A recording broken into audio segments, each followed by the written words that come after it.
President Trump and Elon Musk are moving forward to make significant changes to the U.S. Agency for International Development. And critics are arguing USAID has become a slush fund wasting taxpayer money. Press Secretary Caroline Leavitt gave a blistering account of the agency's absurd spending yesterday. Here's the reason why Elon Musk and others have been taking a look, because if you look at the waste and abuse that has run through USAID over the past several years, these are some of the insane priorities that organization has been spending money on. $1.5 million to advance DEI in Serbia's workplaces, $70,000 for a production of a DEI musical in Ireland, $47,000 for a transgender opera in Colombia, $32,000 for a transgender comic book in Peru. I don't know about you, but as an American taxpayer, I don't want my dollars going towards this crap, and I know the American people don't either, and that's exactly what Elon Musk has been tasked by President Trump to do, to get the fraud, waste, and abuse out of our federal government. Wow. I hope they were taking notes. Now we're learning more about Elon Musk's small army to cut the wasteful spending. These young engineers were reportedly handpicked by Elon Musk, and the oldest is just 25 years old, and some of them are reportedly still in college. Joey, I took notes. $1.5 million to advance the DEI in Serbia's workforces. Yeah. I mean, yeah, USAID. So I have an anecdote for you. I have a friend, she texted me a few hours ago, unsolicited, didn't know I was on the show today. She said, I've been a contractor, subcontractor for USAID for 30 years. She said, I've been saying for a long time to my friends and family that it's a wasteful agency. We've done some of the stupidest projects you can ever imagine. Although it's now putting me partially out of business, it's a good thing, and that's what I voted for. That's from somebody who has been a contractor, subcontractor, who has firsthand experience for 3 decades.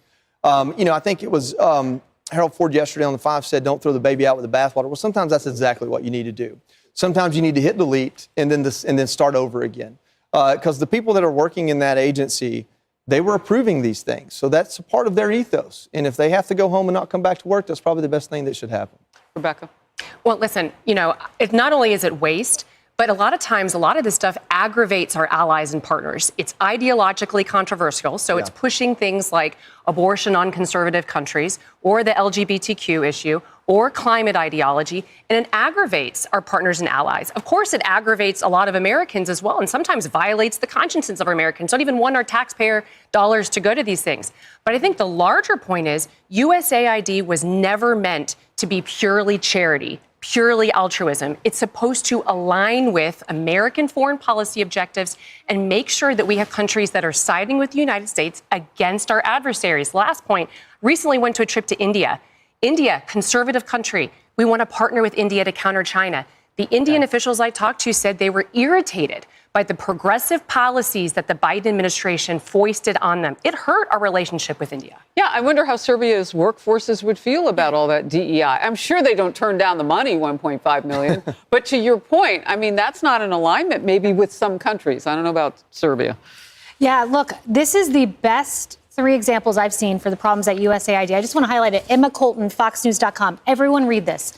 Number 1, Tom Cotton sends a letter October of 2023 to Samantha Power, who's administering USAID, and says, I have credible evidence that Hamas terrorists have received U.S. aid. Now, USAID denies that. Tom Cotton, however, not known for throwing random things to the wind. Number 2, Syrian National gets $9 million to Al-Nusra Front. Newsflash, Al-Nusra Front is a terrorist organization. Number 3, money gets to the Wuhan Institute of Virology. Let's put a cherry on top. A Soros group is who Samantha Powers chooses to meet with several times during the administration. Those are the problems. And just to address the point, because there's this viral story about AIDS and PEPFAR and that not getting to children. Everyone wants to see African children helped. Everyone wants to see PEPFAR continue. Secretary Rubio addressed this just now in a press conference flagged for me by the State Department. Quote, we have issued a blanket waiver. If the program saves lives, they have a waiver. Straight from the Secretary of State. All right, there you go. Emily. And that is the tip of the iceberg for us funding terrorism, by the way. And yes, not only was it not supposed to be totally dependent, but also it wasn't supposed to be permanent. And self-reported from USAID, 4 out of 10 projects are not complete, are not fulfilled, objectives failed. That's self-reported. And that was in just 1 year, by the way, 2016 to 2017. So the whole point is we are funding failed projects that don't align with our values, that are funding actual terrorism, and is also in a time when we need to be focusing on ourselves. For a nation that's $3.5 trillion in debt, why in the heck are we spending so much money for developing nations on projects on these superfluous priorities when Americans are drowning right now? And frankly, the notion that people are horrified by this, we talked about, there's a triage that needs to occur. So maybe in the future we'll revisit. Maybe in the future, DEI in the workplace in Colombia, okay, fine. But for right now, why don't you guys just take a pause? Because the concept that these other nations rely on unequivocally American handout for salaries or for benefits doesn't sit right with us. Why shouldn't we shore up the walls, fix the broken windows, and then look toward the community garden in someone else's town? It doesn't make any sense to prioritize. What you're saying is so fair, too. I didn't think of it as triage. I was just thinking audit. But it's so bad now, it's probably going to feel like a disaster to go through and figure out where all the money is going. And I loved what you said. I mean, there will be some carve-outs. Former Senator Rubio, Secretary of State Rubio now, is looking for opportunities to do that. I mean, we do want to be good citizens in the world. We're the greatest country. Of course we do. But to your point, I mean, triage, audit, whatever you want to call it, we got to do it.